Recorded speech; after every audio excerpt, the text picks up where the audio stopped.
इहसान वही साहब, आप सीनियर सियासतदान हैं और सुप्रीम कोर्ट के सीनियर वकील हैं।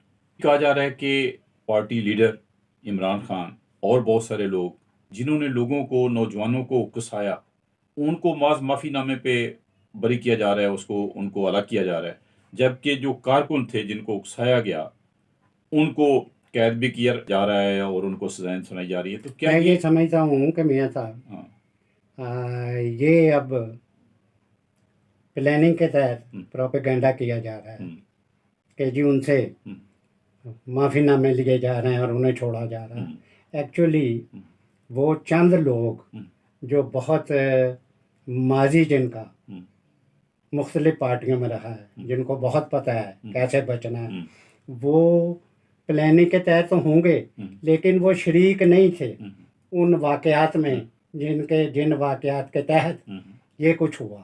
मसलन ये खटक साहब ने अब कहा है कि मैं सूबा खैबर पख्तूनख्वा की सदारत से इस्तीफ़ा देता हूँ, और एक असद साहब हैं, असद उमर, मैं इस्तीफ़ा देता हूँ। इस तरह से वो लोग जो उन फसादात में शरीक नहीं रहे, वो इस्तीफ़े दे दे के जा रहे हैं, और फ़ौज के पास और पुलिस के पास, मौजूदा हुकूमत के पास उनका ये सबूत नहीं है। उनका मेरा ख्याल है कि वो मौजूद थे उस दहशत गर्दी में, क्योंकि ये दहशत गर्दी थी मियां साहब, ये उस दहशत गर्दी में वो शामिल नहीं थे, क्योंकि लेकिन इनके पास दहशत गर्द बनाने वाले, उकसाने वाले नौजवानों को, वो तो डाउट नहीं है कि ये लोग ही थे। बिल्कुल ठीक है। मैं जो जो आपको कह रहा हूँ वो ये है कि ये प्रोपेगेंडा है, इन्हें नहीं छोड़ा जाएगा। मैं अच्छा, जहाँ तक अच्छा, मेरा एनालिसिस है अच्छा, कि इन्हें नहीं छोड़ा जाएगा। अच्छा,